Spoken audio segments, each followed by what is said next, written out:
All right. So we're going to talk about things again, son, because Conor said something really dumb, really dumb, really dumb, really, really dumb. Dumb enough that this required me to go live. So we're going to talk about it in a second. Now I can see Papa. What's up, dog? What's up? Dude, I got limited capabilities here at this hotel, so I'm not putting videos up because I noticed they don't do well. And as a strategist about my YouTube channel, I know you don't just put up a video that doesn't do well and that's all that matters. They'll show your next one to very few people. So I'm not doing it. I'm not doing it. I'm not doing it. Okay. I'm not going to do it. I'm just not going to do it. I'm going to go live and I'll talk to you guys like that. What's up, fellas? Greetings. Yo. Oh, I'll tell you exactly what Conor said in a second. Let's let some people get on. I will tell you exactly what Conor said that was so dumb. And then Khabib punked him. Khabib punked him. Deservedly. Jesse, you want to see that video that titled Conor embarrassed himself? Why did you take it down? That was just me live. That was just me live after the press conference. And it's just poor quality, candidly. Poor quality. I was walking around with a cell phone and I was like, you know, but we can go over all that stuff again because I've got time we got. Well, I've got about 35 minutes. 35 minutes. So we got plenty of stuff to talk about. Papa Placid, that's an excellent prediction, my friend. That is actually correct, but don't spoil it for everyone else. That is correct. That is exactly the thing. What he said, you got it correct, Placid. Conor was definitely not drunk. He pretends. He pretends. But yeah, let's talk about something else while everybody gets on, and then I'll tell you guys exactly what he said and why it's so stupid and how Khabib punked him for it because he deserved it. He better show up to the ceremonial weigh-ins calm and sharp. Dude, yeah, you know, honestly, I listened to the Weasels breakdown on Wonder Boy versus Gilbert Burns, and I think it's pretty solid. Pretty solid. Pretty solid. Everyone's here. All right, here it is. So Conor made the comment. He made the comment that he's actually 19-1 and Dustin is whatever 16-2 because the only thing he counts is knockouts, right? So like decisions, submissions, that shit doesn't matter, man. Like that shit doesn't matter. The only thing that matters are knockouts. It's like, I'm sorry, go over that one more time because here's the deal. And I've said this a million times, and this is coming from someone who's knocked multiple people out, you know, I mean, but I've been submitted a million times more than I've submitted other people. And the bottom line is if you lose via submission, that is the ultimate way of you losing. Like, I mean, it just is. Like you get knocked out, that's involuntary. Like, yeah, you got caught, you got knocked out. Cool. And on the highlights, you know, that looks fancy, right? It's a fancy highlight knockout. Cool. When you lose by submission, you are literally going, come save me from this man. Come, like you're volunteering. You're giving up. Like you quit. Okay. Like you quit. Now, I've quit a million times. Like that's the nature of jiu-jitsu and fighting against guys that are better than you. They put you in a spot where they're going to break your arm or they're going to, you know, or kill you if someone doesn't come in and, you know, you're like, okay, can't breathe. I'm going unconscious. But you're quitting. Like you're quitting. You're voluntarily being like, I can't, someone needs to come save me from this guy. Like Conor, when he gets choked out by Khabib, literally is going like, I'm too tired. I can't go on. This guy's beating the fuck out of me. And now I just need someone come in and save me. Like I'm tapping, come in and save me.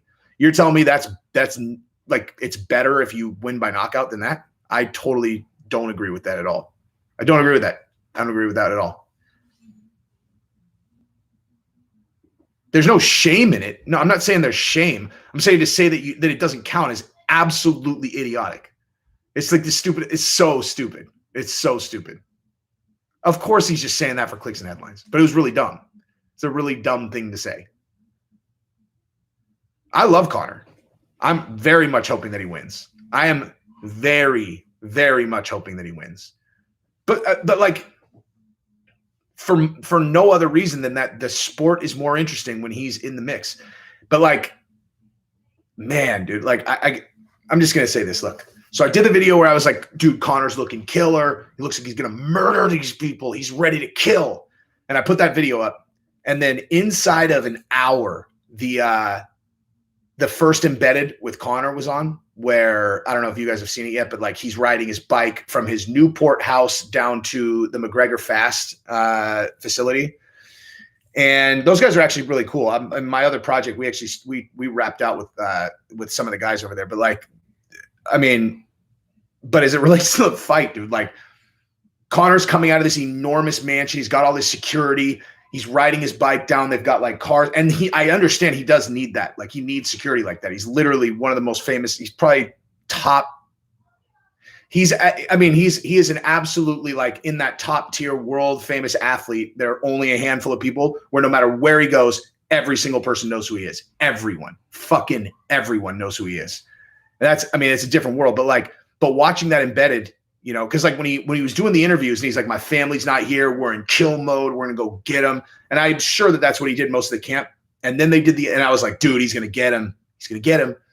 And then I watched that embedded, man. And it was just kind of like, he comes out, he's talking to his security, gets on his bike. People are yelling at him. And I was like, damn, man, like, I don't know.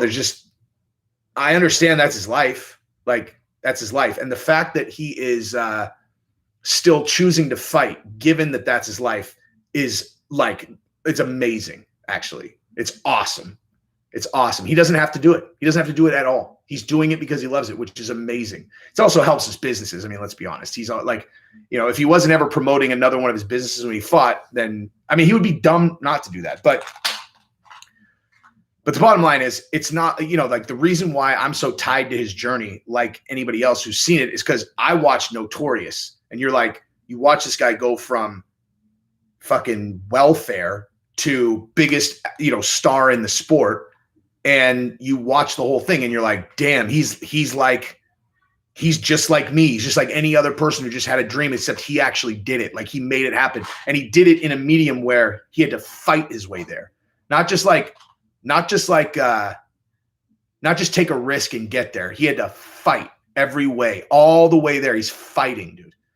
And so if you're like if you're a fan of mixed martial arts and you can't get behind that story, like a dude living on his mom's couch on welfare, getting to those heights, fighting all the way there, I don't understand it. Like, unless he's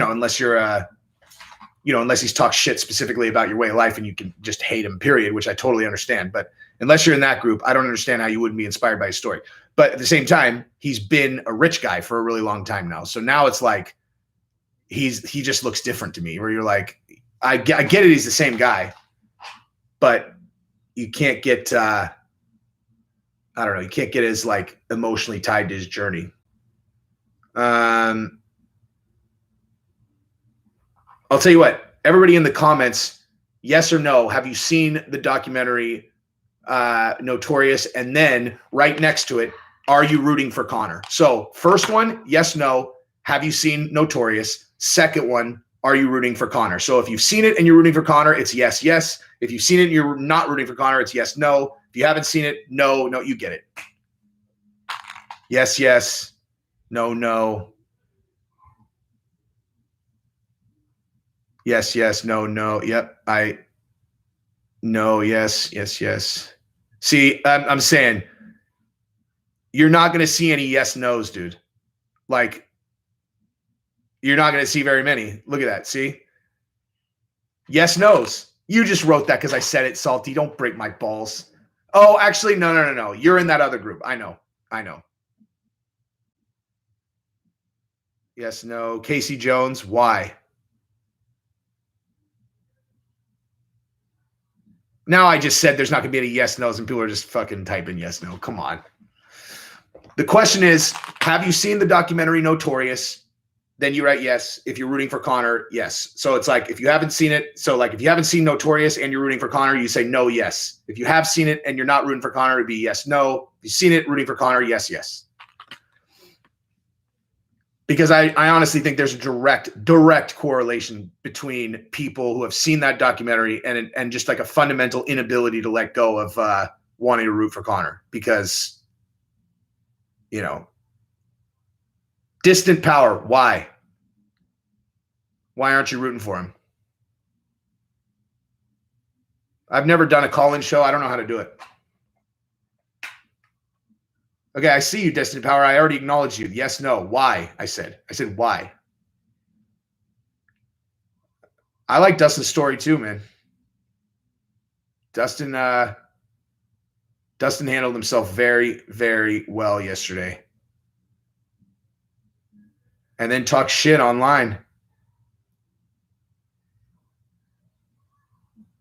Did the documentary include him throwing the dolly through the bus? No. It ended at the Mayweather fight.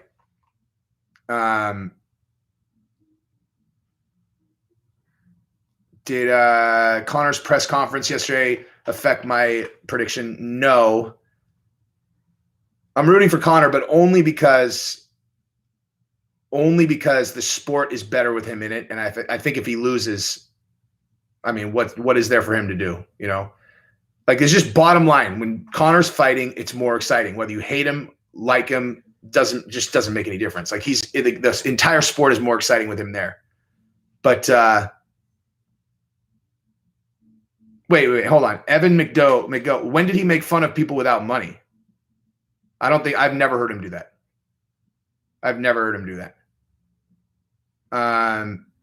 Yes, no, because Conor didn't punch any old guys in the face before the dog. That's fair.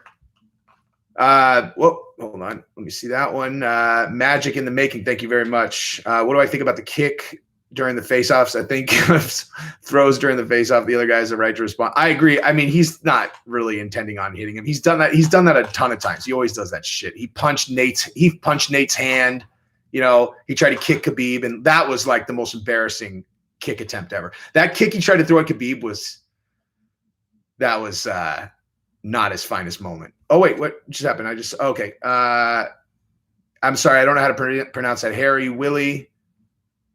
Research how to do a call-in. That would be dope. Yeah, I mean, the only person who I know who does that, the only like YouTube channel I've ever seen where a person does that is that guy Lucas, the amazing Lucas, and that's actually really interesting because he like his politics completely switch. He's more of like a political channel. Obviously, it's not MMA, but his politics were one way. And then he literally did a 180, which in my opinion probably means he's like dating a new girl and she got him to like read some new stuff or he started watching another channel or something because he completely flipped. There's a dude that has like 500,000 followers. And so he takes call-ins. And so there are literally people lining up to hate on him because, I mean, it's very rare for someone to have that amount of followers who disagree with them. Because you're not going to build up followers if people don't agree with you or people like, you know, especially in politics. They're like, you know, if you're a conservative, like how many people are you going to follow that are like, we want to defund the police? You're like, I'm following that guy, you know? So like, he's in this weird, like niche-y thing and people call over and over and over just to argue with him. It's actually really funny. I think he doesn't make very good points. I think his points actually are really stupid. Actually, I don't even understand. Like I said, he went from a conservative to a Democrat. The only thing that makes sense is he has like a new girlfriend or something. McGregor hit Mayweather in the back of the head during their boxing fight. Yeah. Conor versus Kron Gracie? Why? Thank you, Joseph.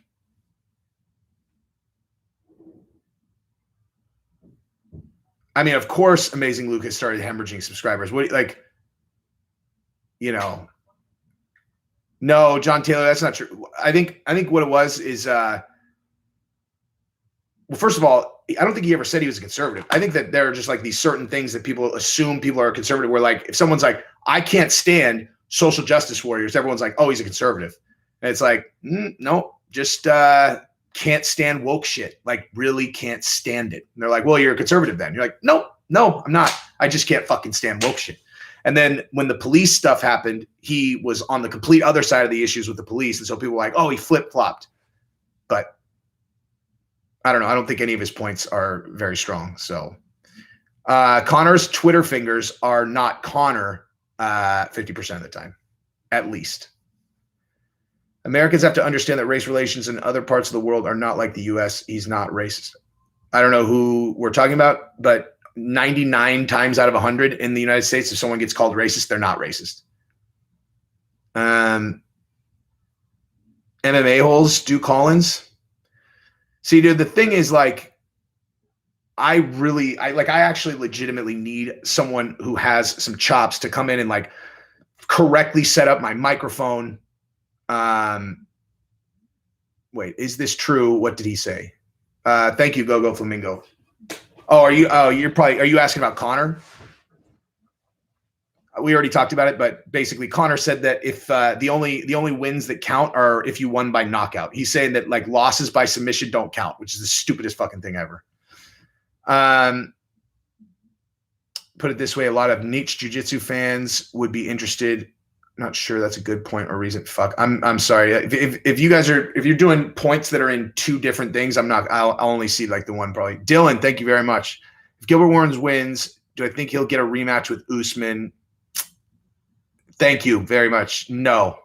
I mean, I like not straight out of the gate. There's way too many people at welterweight. Like, think about it. It's like, okay, so if Wonder Boy, if Gilbert Burns wins, which is obviously what Edwards is hoping for, then Edwards will probably get the title shot. I mean, well, again, that's assuming that Usman beats Colby. Because if Colby wins, Colby's fighting Masvidal. You know, you can bet your fucking life on that. Bet your life on that. If Colby wins, he's fighting Masvidal. Unless they make him fight Kamaru Usman again. But I don't think that'll happen because, you know, these guys like Usman, for a guy who doesn't have a lot of drawing power himself, you know, maybe he'll start getting more drawing power because now he's knocking guys out. But nonetheless, for whatever reason, there are just certain guys that just don't draw. And Kamaru Usman, for whatever reason, is one of them. And like Stipe is one of them. So Stipe loses. I mean, like, that's the whole thing. Okay, like Stipe and Francis are 1-1, right? Stipe beat the fuck out of Francis. Francis knocked Stipe out. How is there any conversation about who the next title shot should be? Of course, it should be Stipe in the rematch, right? The only reason they're not giving it to him is because he doesn't draw, and they know he doesn't draw. So, like, Kamaru Usman, I think, will fall into that same thing. And they know a super fight between Masvidal and Colby will sell a fucking billion pay-per-views, especially if it's for the title. And, you know, they won't risk Colby losing to Usman again. They'll take advantage of that fight. So, like, basically, Leon Edwards will get the title shot if Wonder Boy loses and Colby loses. But Gilbert Burns, I can't really see a scenario where he gets a title shot. Actually, no, he won't get a title shot after this fight. Justin Carter, thank you very much. Why do people jump to make excuses for Conor's losses but discredit Dustin's win? I can only speak to why people make excuses for Conor's losses because I don't think anyone discredits Dustin's wins. Dustin's a fucking badass. Pettis was washed. When? Okay, hang on. Let me think about it. God damn. You know what? Let me just use this moment to say this. Oh, Conor just tweeted something. Let me see. I'm not going to forget about this question, though. Conor tweeted four-leaf clover or something. Okay, so if you guys – so, like, if there's anything I can leave you guys with tonight, right, this is what it is. If you haven't ever watched the Dustin Poirier and Anthony Pettis fight, fucking watch it, dude. Like, that fight is so sick. People – it's like one of those fights that I don't think people know about, like, you know, because it's just got kind of lost in the shuffle. But definitely watch Dustin Poirier versus Pettis, and then definitely watch Gaethje. If you haven't seen the Gaethje and Poirier fight, watch that one. And there, without any shred of doubt, there will be a moment in there where you're going to go, how is Dustin going to win this fight? Like, how the fuck is he going to win this fight? And he'll win. But I mean, look, like the Eddie Alvarez fight was incredible. I mean, let's say the one that actually went to like a logical conclusion was incredible. Pettis fight was incredible. The Gaethje fight was incredible. The Holloway fight was incredible. The Hooker fight was incredible. I mean, Dustin's a fucking savage. I've never heard anyone discredit Dustin. People just mistake it like where, because Conor has this aura of like, you know, when he's on, he's like super on. And, you know, maybe it's partially bullshit. Who knows? But the reason why people kind of look for a reason is because he touched that part of like fandom where people are like genuinely inspired by him. Like where they're like, this is like that guy that can fucking do anything. Like he could do anything. And so if he tries and he fails, you know, there has to be a reason, you know, like there, you know, and in his case, I don't think it's, I mean, I think it's legit a lot of times. Like I said in my video, you know, Conor said the reason why he approached the last press conference and all that stuff is he's like, I felt sorry for him. He's like, I felt sorry for Dustin. I believe him. I actually seriously believe that I think Conor in his mind, he was like, he had a goal, which was I'm going to fight once, then I'm going to fight Manny Pacquiao, and then I'm going to talk shit and get Khabib to come out of retirement. And Dustin was like, in his mind, it was like a guy he couldn't lose to. Like he really believed that he was just setting Dustin up to take $500,000 to get fucking demolished in front of the entire world. And I think he literally in his mind didn't think that there was even a scenario where he would lose that fight. And so he treated the buildup that way. He's thinking about Manny Pacquiao. He goes in. But the thing is, the thing that really convinced me that Conor is very likely to win this fight was actually listening to Dustin talk about the first time that he learned about calf kicks, because he said he was at the hospital. He thought that Jim Miller was kicking his calf. And he said that he thought that his leg was broken. He thought Jim Miller broke his leg. He's like, dude, that's how I learned about it. And I started putting it in my arsenal. Conor and Michael Bisping, when he was interviewing, and he's like, I never got kicked in the calf and I never delivered a calf kick. That's how recent it is. Michael Bisping retired in 2018, either the end of 2017 or the middle of 2018. And he never got kicked in the calf or ever kicked anyone in the calf. So, I mean, you think about like, you know, that's how recent it was. Conor literally learned about calf kicks in front of everybody in January, you know? So anyway, Justin, thank you again. Love your content. Come for the clickbait, stay for the commentary on people in relationships, stay up. Thanks, man. Very much appreciate it. The clickbait is mandatory. I mean, it's not really clickbait. It's just like, how can I frame this in a way that generates curiosity? That's literally all it is. Is like, okay, I could either say, I don't know. I don't even, whatever, you know, like the Joe Schilling aftermath. It's like, I could be like, Joe Schilling punches a dude in the face. Is he going to get in big trouble? Or I can say Joe Schilling street fight aftermath, and then, you know, put a picture of some guy all fucked up in the hospital. And they're like, oh my God, this guy ended up in the hospital. It's like, no, I didn't say he was in the hospiple. I just said, this is what this is about. It's about the aftermath. And also in an unrelated thing, here's a dude in a hospital bed. Like it's just a picture. But I'll tell you this, like I was just saying earlier, like, oh, Joseph, thank you very much. You predict Conor will retire within the next 3 fights because reasons. I mean, if he loses this fight, you know, I don't know. I feel like if he loses this fight, he'll have to do something different. Like he'll have to leave 155. I don't think he'll go back to 145, but like, I don't know. He'll have to do something different. He can't just like, you can't lose, you know, 3 of your last 4 fights at 155 pounds, even though you're talking about Khabib and Dustin Poirier. Like, you know what I mean? Like, if you really, it's like, these guys are the best in the world, you know, but nonetheless, if you're Conor, you can't operate at, I'll fight journeyman fighters, you know. Dylan DeLine, thank you very much, sir. If Colby loses again, should he just fight Masvidal after? Yes. Yeah. Yeah, actually, that's a really good point. Colby might just be fighting Masvidal after regardless. I think, you know, Dana said that he wants Edwards and Masvidal to fight, and he wants them to do it on that card. And the reason for that is because he's looking at it like this.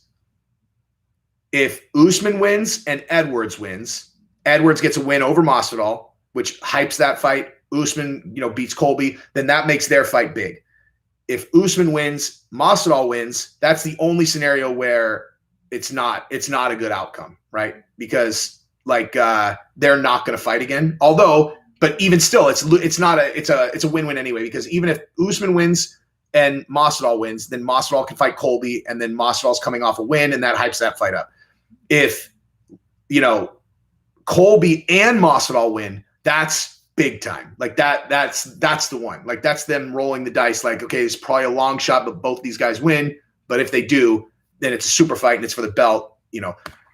Best friends turned enemies. Best friends turned enemies.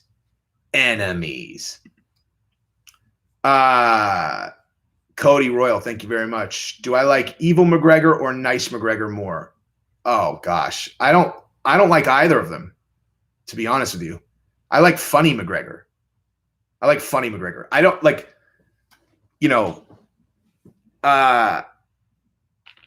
again, I actually realized this yesterday when I was doing my thing after the press conference. I was like, you know what I'm realizing now? Because I was like, dude, that press conference was really hard for me to watch. I was just like, oh my God, man, what is happening? What are you why are you trying so hard? And I said, it felt like Conor was trying to play the 2015 version of himself in a movie, but then as I thought about it more, and then I watched a couple clips of it again, and I was like, actually, this actually isn't that embarrassing. And then I realized, I'm like, you know what? I never really sat and watched his press conferences except for the Khabib one. And the Khabib one, I was like, oh my God, this is impossible to even watch. This is embarrassing. He's being such a prick. And that one, I felt like Conor had tried everything he could to get under Khabib's skin and nothing was working. And so he just felt like he had to keep escalating. And then he gets to a place, he's done all this research and shit. He's talking shit. He just went, I don't know, dude. If you have to go to the religion thing, maybe just don't, maybe it's not that important that you rattle your opponent. Maybe just try to beat him, maybe don't talk about his wife, or not. I mean, I don't care actually about people talking about their wives kind of in jest, but I don't know. I didn't like it, but I sure as hell don't like fucking nice Conor. That shit's just weird. I liked nice Conor with Cowboy because I thought he was trying to mind fuck him. I was like, dude, he's doing this on purpose to mind fuck Cowboy. And I still believe that that's exactly what he was doing, but I like funny Conor. But the point I was making is now I realize, going back to the other press conferences, all I would see is the highlights when he's being super funny. And he actually did have funny clips from yesterday. So I don't know. Go Flamingo. Thank you very much, sir. Here I have $20. Been enjoying content since 5,000 subs. Ferguson is psychologically broken. Can't beat anyone in the top 15. If McGregor loses, they'll feed him Tony. You heard it here first. Thoughts?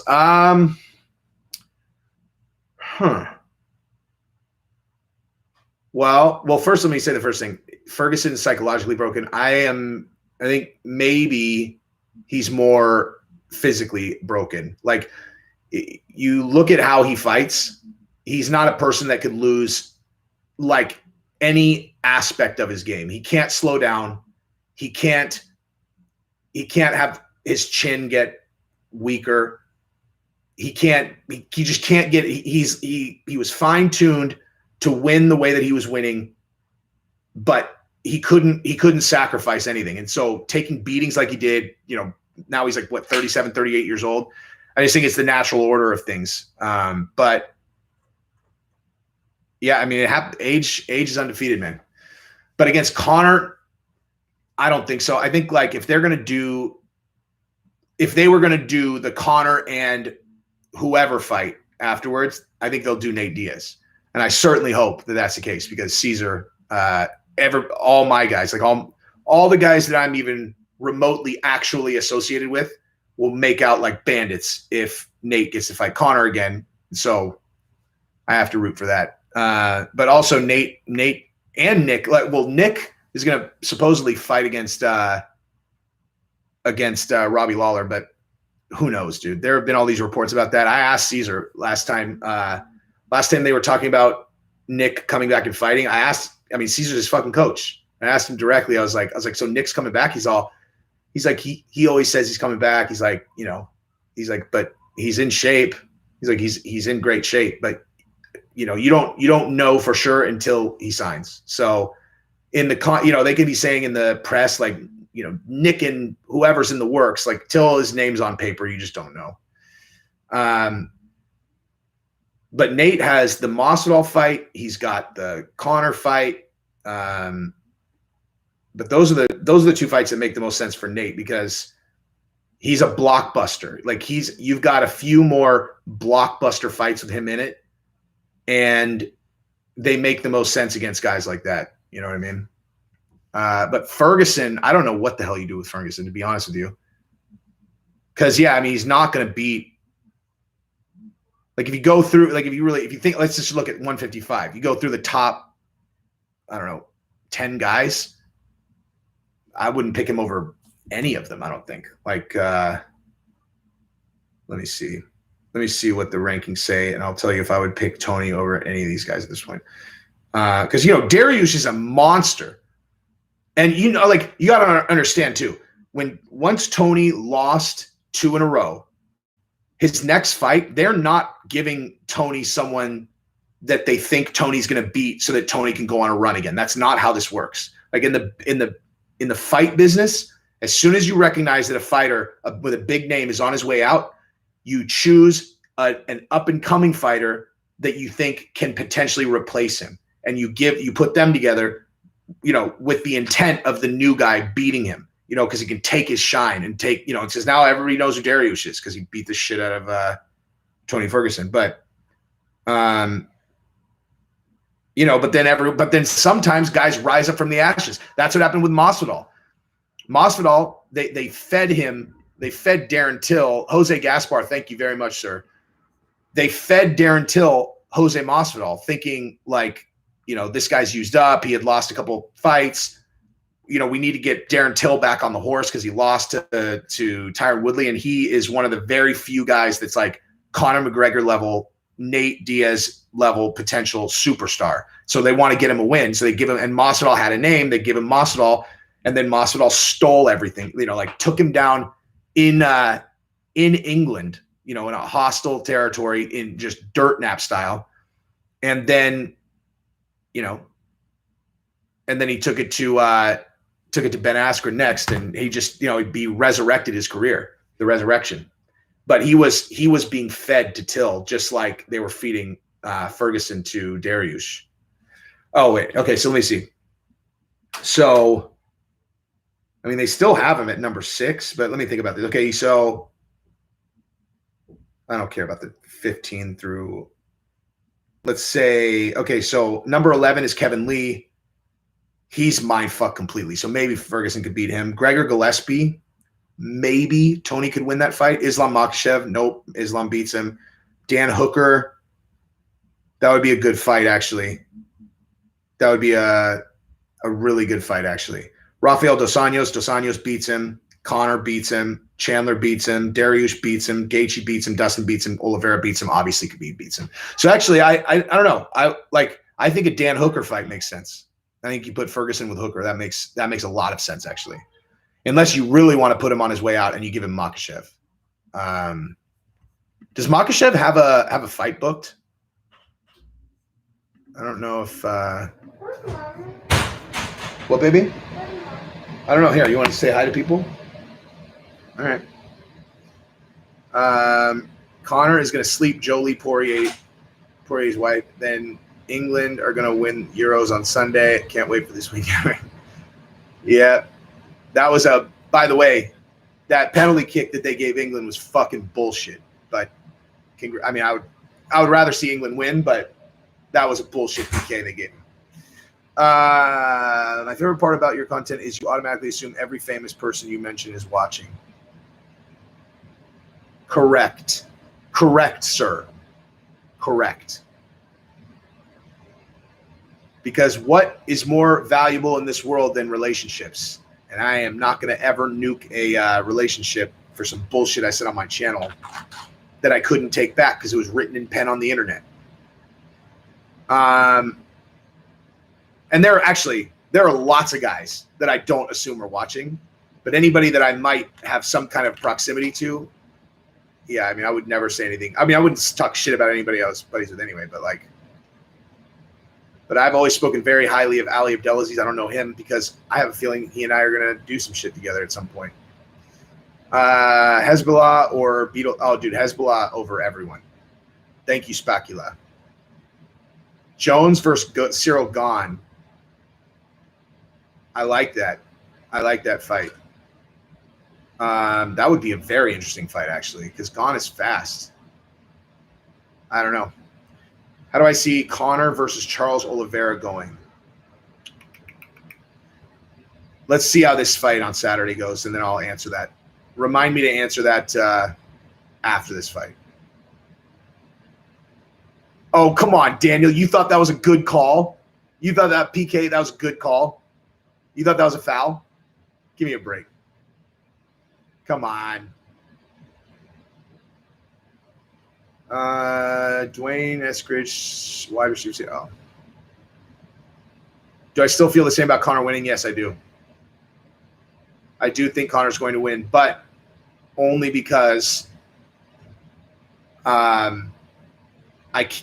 just think skill-wise, all he has to do is solve for the calf kicks. Like, that was the only place he got beat. He won everywhere else.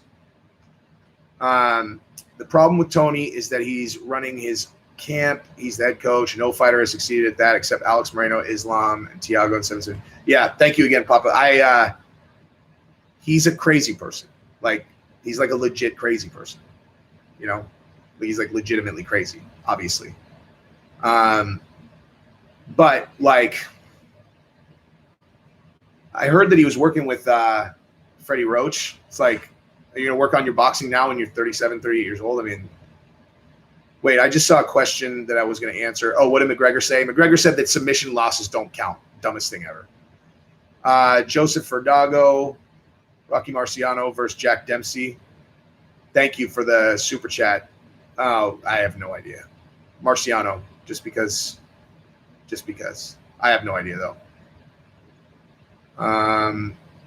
Can't calf kick when you have a foot in your face or in your nose. That's true, son. Burgos, what's up, dog? How are you guys? You guys, that's Shane Burgos' cousin. Who's a bigger fucking badass than Shane Burgos, though? Nobody. Got Hezbollah in the Fabia fight. You want to know what's funny about that? I'll tell you what's funny about the Fabia versus Hezbollah fight is Josh Fabia would actually fight him as hard as he could. Like, Fabia would beat the fuck out of Hezbollah, and then he would walk around the octagon like, yeah, yeah. Everyone's like, bro, he's like a 4-year-old. You just beat up a 4-year-old. Like, we were just joking around, dude. Like, this was just a joke, Fabia. This is just a joke. Well, look, man, when you know the death touch, you can't put me in a cage and ask me to fight and then not expect me to fight. I mean, he's fucking 4 years old, dude. I mean, he's fucking 4. I know you guys are very similar height, but, like, come on, man. What do I think about Dustin's trash talk? Hilarious, actually. Islam Makhachev is on steroids? No, he's not. Literally, out of all the people in the UFC, he would be one of the last people that I would put money on being on steroids.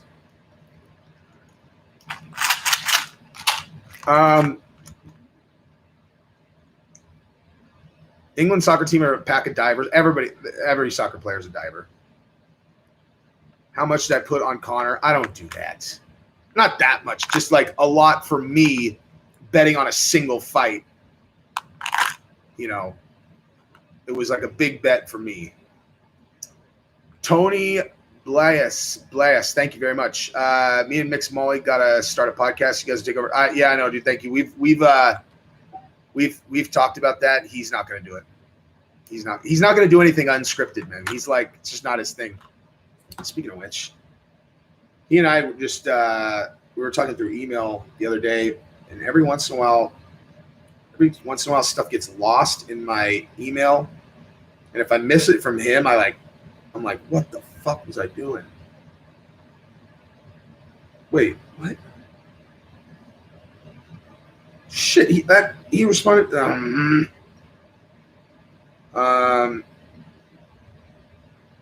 I talked to him on the 5th of July.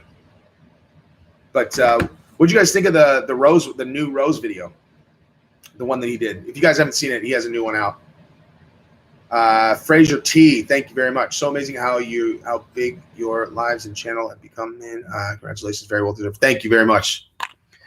Yeah, it's a matter of time. I figured. I mean, obviously, I was banking on that because it's a lot of fucking work and time. If I didn't think that it was going to lead to real growth. I mean, I'm at 28K as of today. I would say if I'm at, what is it, July? If I'm at 40K by the end of the year, that would be solid. And then I would want to be at 100K by the end of 2022, ideally. But there's also a chance that something happens and I blow past all of that, but we'll see. Laura Sanko, super hot, son. Let's find out, dog. Let's find out if that's true.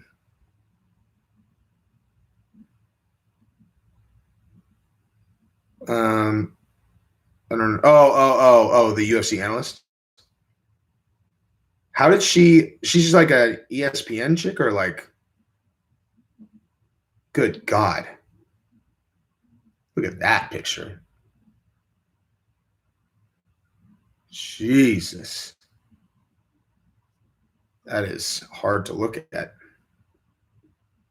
Oh, she was a fighter. I know nothing about her.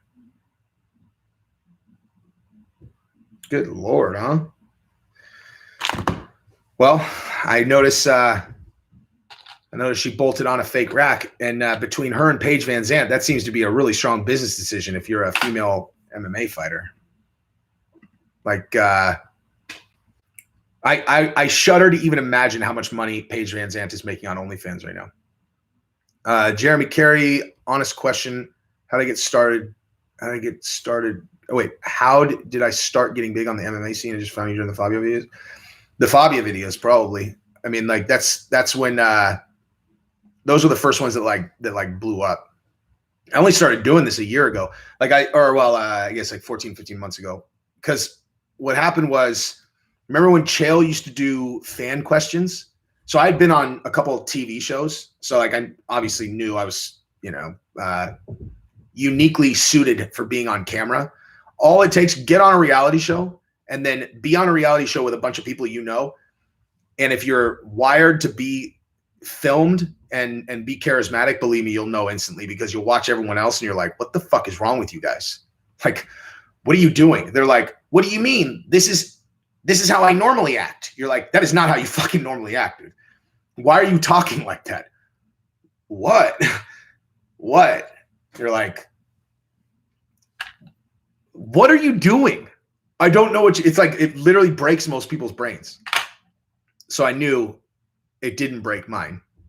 And actually my buddy Greg, who produced both of my shows, who has done work with some very, very, very, very, very, very big people, told me I was a star a bunch of times. And so if he thinks it, then it must be true. Kenny, thank you very much. Have I tried Conor's whiskey or Dustin's hot sauce? Answer, I don't drink whiskey, but yes, I have tried Dustin's hot sauce and it's fucking awesome. It's awesome. I got it and it was like the first time I put it on something, I was like, it's like my first impression of it was like, oh, it's just like kind of run of the mill, like it's hot sauce, like nothing special. And then I found myself literally putting it on everything, and we ripped through the whole bottle. I need to order another one, actually. It was it's very good. Like Dustin Poirier's hot sauce is very good. And I don't drink whiskey. I don't drink proper 12, but like I just don't drink whiskey, period. But let me see if Dustin Poirier hot sauce is on Amazon, because if it is, it's oh yeah, it is. Look at that. I'm ordering more right now. Well, that is convenient. $15 for one or 3 for 40. I don't need 3.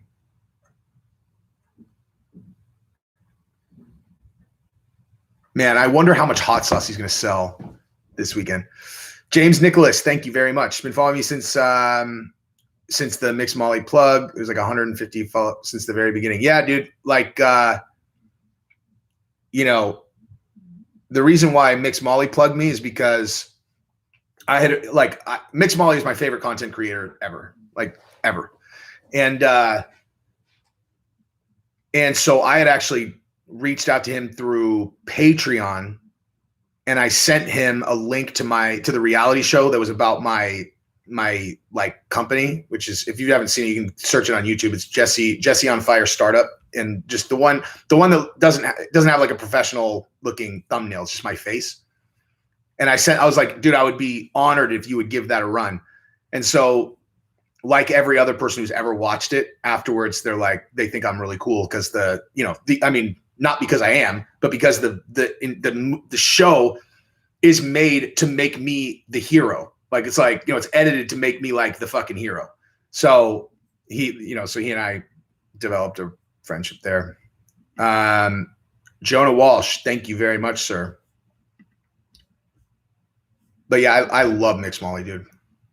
He's good people. He's one of those guys that's like, he's such at least the way I interpret it is like, he's such a deep thinker about people. He is like such a wide, I don't know, like deep kind of dimension, multi way of like looking at people, that if he respects your opinions and likes you, it's very flattering, I think.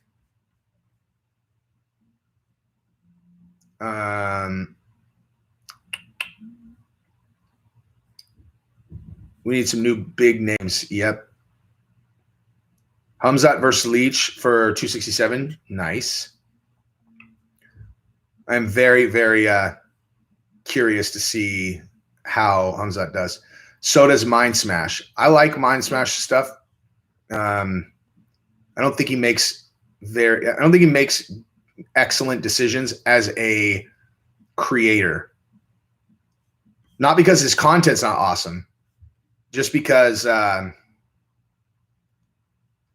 like if you put content out that you don't think very many people are going to click on, it really hurts you. And he just throws some random stuff out that he knows a lot of people aren't going to click on.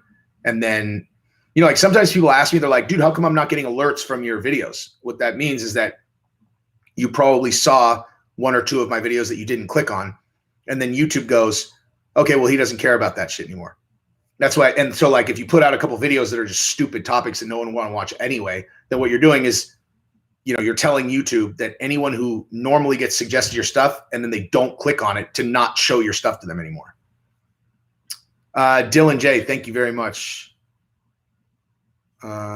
Wait, what just happened? There we go. Love your take on views. Taking views. What do I think about Wonderboy and Usman? Wonderboy is seeing right past Gilbert.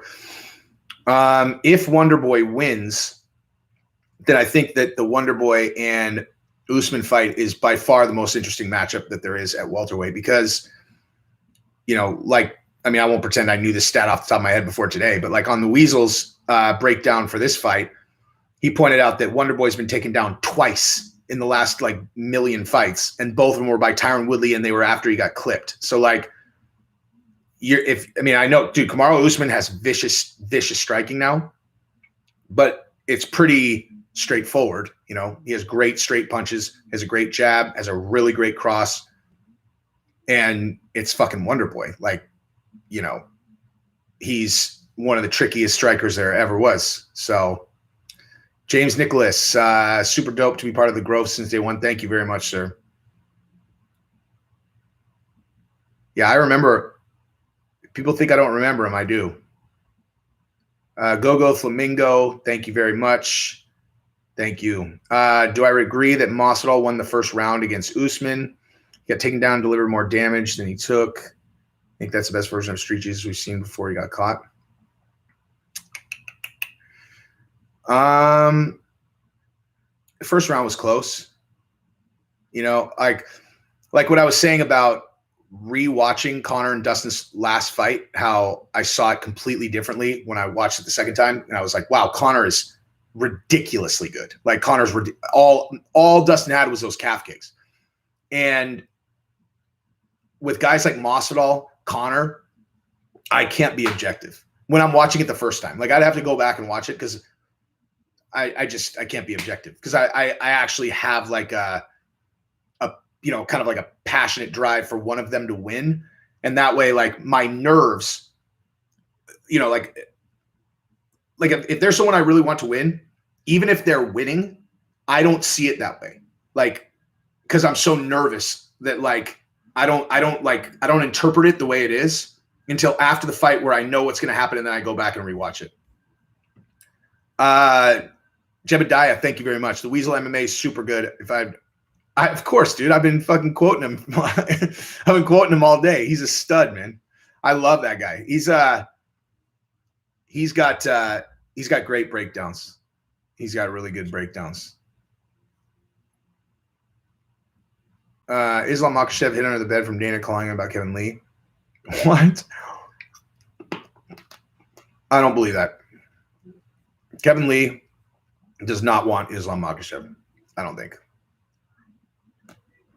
10-1 odds for Conor and Wonderboy to win by stoppage.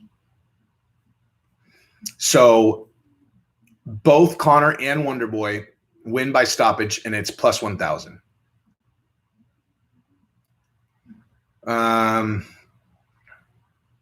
You know, that's tough. That's tough. I mean, Wonderboy could win by stoppage, but you also got to consider it's a 3-round fight. And I don't know, Wonderboy, most of his knockouts are by kicks, I think. Like, you know, just because Kamaru Usman knocked a guy out with punches doesn't mean the guy is going to be easy to knock out with punches. I mean, he got knocked out by Dan Hooker. That was at 155, though.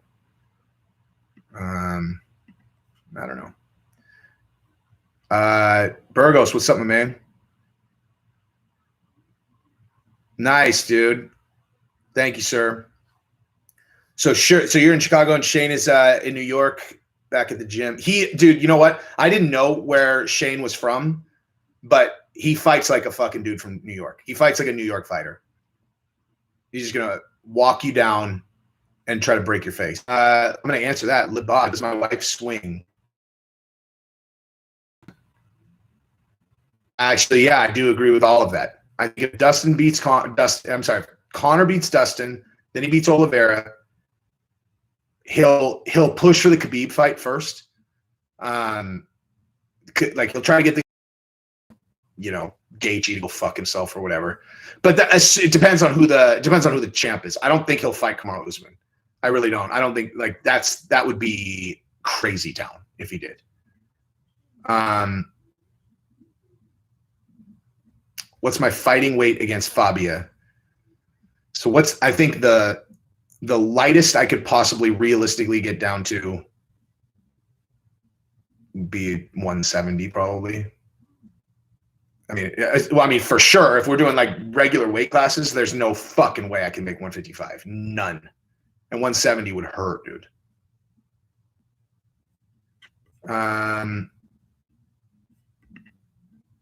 What's Joshua Fabia doing? He's hiding. But I will tell you guys what the Fabia video that I'm putting together is. So I found this. I found it. Yes, I did see Jake Paul diss Dana. That was. So what the hell was I answering a second ago? I just forgot what I was answering.